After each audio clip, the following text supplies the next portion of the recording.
Kita terakhir di bagian lambung pada pertemuan sebelumnya. Kita terakhir di sini pekan lalu. Jadi kita mulai lagi dari sini. Coba diperhatikan, di situ ada istilah bolus dan chimus. Kemudian makanan yang kita makan itu akan mengisi lambung selama kurang lebih 6 jam. Ya, setelah makan 6 jam itu lambungnya akan kosong kembali kalau tidak ada makanan-makanan tambahan. Ya, makanya ini sesuai dengan siklus makan kita ini. Ya, makan pagi, siang, dan malam. Di lambung, bolus tadi yang dari mulut masuk ke lambung, kemudian di lambung sudah bercampur dengan getah lambung, itu akan menghasilkan makanan berbentuk bubur, sudah halus, ya itu namanya chimus.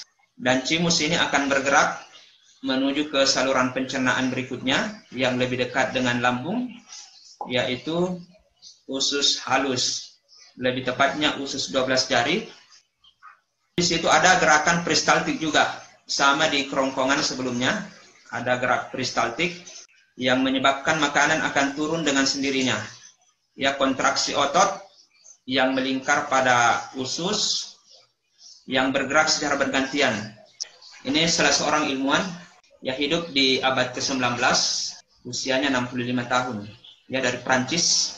Di situ ada kata homeostatis, keadaan keseimbangan. Jadi di dalam tubuh memang selalu ada prinsip keseimbangan. Ketika ginjal membutuhkan air yang banyak, maka diserap dari tubuh. Ketika tubuh terlalu panas, maka diusahakan untuk seimbang suhunya, ya, maka dikeluarkanlah beberapa air yang kita kenal dengan keringat. Itu semua sistem metabolik, kerja-kerja sistem metabolik untuk membuat tubuh kita menjadi stabil. Kita masuk ke intestinum atau usus halus. Di usus halus ini terbagi menjadi 3. Ya, yang pertama, yang warna kuning itu, ini bukan warna asli ya. Ini sekadar ilustrasi yang baru keluar dari sphincter pylorus di lambung, duodenum, usus 12 jari. Ya, ini panjangnya memang kurang lebih 12 jari pada manusia. Saya teringat guru biologi saya waktu kuliah, namanya Pak Welang Sappe, dosen senior, orang Wajo. Dari dosen saya ini juga saya banyak belajar penyembelihan dari beliau. Saya sangat teringat kata-katanya. Kata beliau, sering dia ulang-ulang, itu kalau kita menyebut usus halus atau duodenum, usahakan selalu menyebut duodenum. Ya, jangan pakai usus 12 jari katanya. Kenapa? Karena ada keganjilan kalau kita melihat pada hewan yang lain. Beliau menyebutkan begini, usus 12 jari pada tikus, panjangnya hanya 1 jari. Ada keganjalan kalau menyebut 12 jari, karena hanya panjangnya 1 jari, kata beliau. Sama penyelidikan saya di Masjid 100 Kubah, berapa ya? 99 kubah ya. Penyelidikan saya di Masjid 99 kubah, itu kubahnya hanya 82 kubah. Kemudian ada yeyenum. Nah, yeyenum itu digambarkan warna biru. Kemudian lanjut ke ileum yang warna pink itu. Usus halus terdiri dari 3 bagian, yaitu duodenum, usus 12 jari, yang panjangnya 0,25 meter. Berapa senti kira-kira ini? 0,25 meter, berarti 25 senti ya, 25 senti. 25 senti itu kalau antum pakai jari, ya itu kurang lebih memang 12 jari.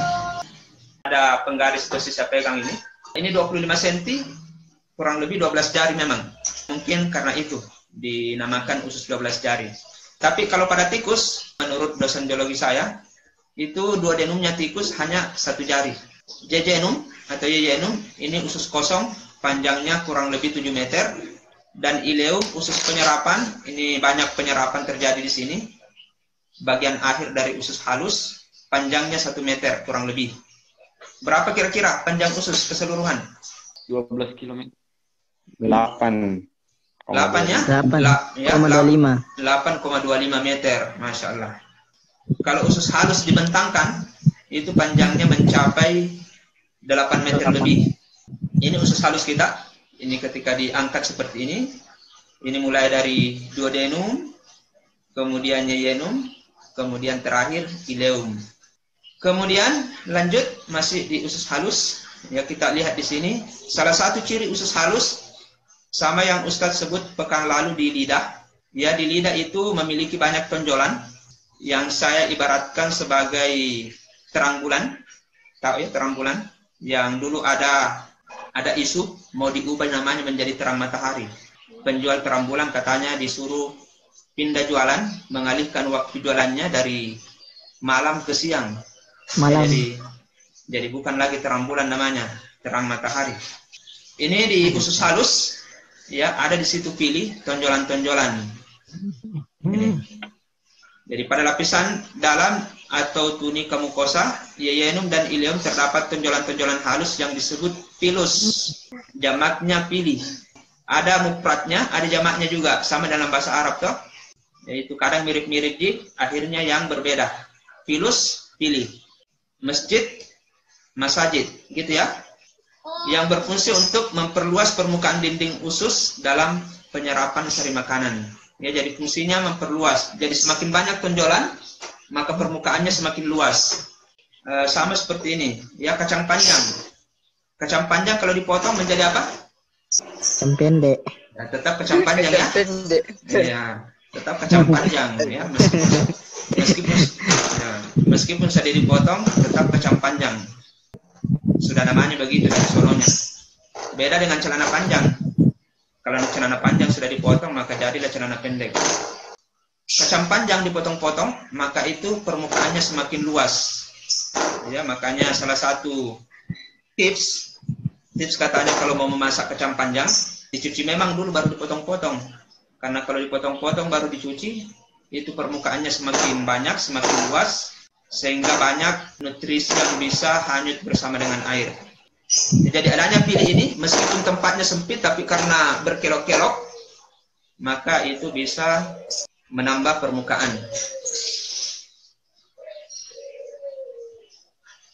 Kuat khairi. Ya, coba dibaca ini. Karbohidrat diserap dalam bentuk glukosa, sedangkan protein diserap dalam bentuk asam amino. Glukosa dan asam amino dibawa oleh darah ke hati melalui vena porta hepatika. Dalam hati, glukosa yang berlebihan diubah menjadi glikogen dengan bantuan hormon insulin. Glikogen disimpan dalam otot dan hati, sedangkan glukosa yang diperlukan dari hati dialirkan ke jantung melalui vena cava inferior. Jadi di sini coba diperhatikan karbohidrat di dalam usus, ya dari makanan pokok yang kita makan, entah berupa sap tepung atau turunannya, ya beras, kemudian turunannya ada misalnya roti atau apa yang kita makan, diubah menjadi molekul kecil namanya glukosa. Glukosa ini gula. Ya, ini yang sudah rasanya manis. Inilah yang dimanfaatkan sebagai sumber energi di dalam tubuh. Kalau protein sama ini, jadi semua makromolekul yang kita makan kemudian dipecah menjadi molekul-molekul kecil. Kalau karbohidrat menjadi glukosa, protein menjadi asam amino. Inilah unsur-unsur inilah yang dimanfaatkan di dalam tubuh sesuai kebutuhan. Ketika glukosa berlebih di dalam tubuh, di dalam darah, ya mengalir di dalam darah sebagai sumber energi, maka ini disimpan di dalam otot, makanya dinamakan gula otot.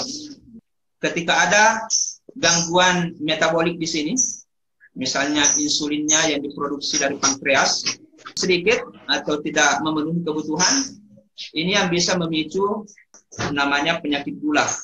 Atau orang biasa bilang apa ini penyakit gula? Diabetes. Ya, diabetes ya. Diabetes. Kenapa? Karena kadar glukosa melebihi kebutuhan dan tidak mampu diubah menjadi gula otot. Akhirnya yang terjadi maka itu berbahaya, menyebabkan penyakit, sampai kencing seseorang juga bisa manis. Kemudian sekum. Nah, ini sekum bukan sekretaris umum ya, ini usus besar atau kolon. Ya, ini ada 3 usus, ada kolon ascenden, ini yang naik vertikal, kemudian ada transferum, ini yang mendatar, kemudian ada yang ke bawah descenden. Sama di Excel itu, kalau antum buka program Excel, ada di situ pilihan mau mengurut dari A ke Z atau Z ke A. Ya, sama. Ascenden dengan descenden. Bahkan 4 ya. Ada kolon lagi sebelum menuju anus ya. Ini kolon sigmoid. Jadi 4 jenis usus besar ya. Yang naik ascendent, ada transperum mendatar ke bawah descendent, dan ada lagi mendatar menuju anus, kolon sigmoid. Pada ujung usus halus terdapat katup yang disebut katup Bauhini atau katup ileosekal. Inilah yang berfungsi untuk mencegah makanan masuk kembali ke usus halus. Jadi kalau makanan sudah di usus halus, tidak bisa lagi. Karena di sini sudah ada katup, bisa dilewati untuk menuju usus besar, tapi tidak bisa kembali ke lambung. Ya, karena di situ ada katup, maka tidak bisa bolak-balik. Usus besar naik dari usus halus, kemudian mendatar, turun lagi, kemudian mendatar lagi. Jadi ini melingkari atau mengelilingi usus halus. Di usus besar juga terdapat pili tonjolan-tonjolan tadi seperti di usus halus. Ini juga masih membantu proses penyerapan sari-sari makanan.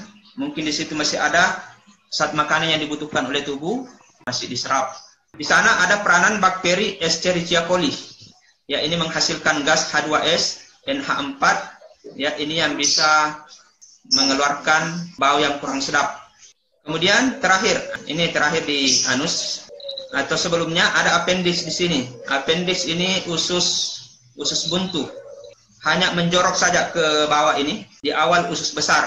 Ya, di bagian pangkal usus besar ini ada appendix di sini. Ya, namanya appendix. Ya, mirip-mirip lampiran.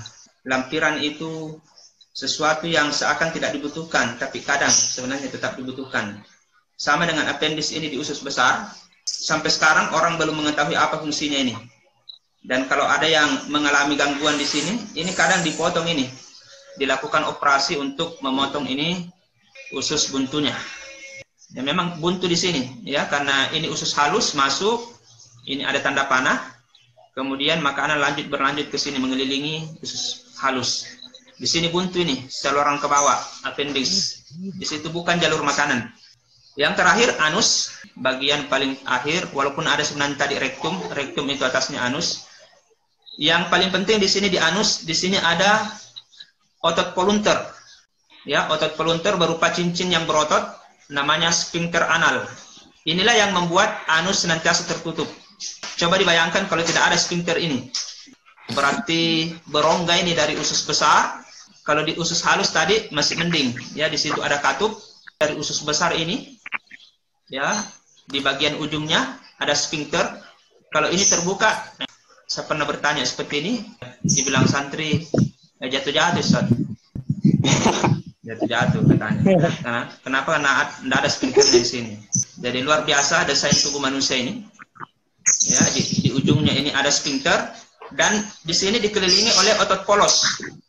Otot polos sehingga bekerja secara otonom di luar kesadaran. Jadi tidak perlu kita atur, walaupun sebenarnya kadang bisa juga diatur sesuai dengan keinginan kita, mau dikendorkan atau dilonggarkan. Tetapi asalnya dia tetap bekerja otomatis.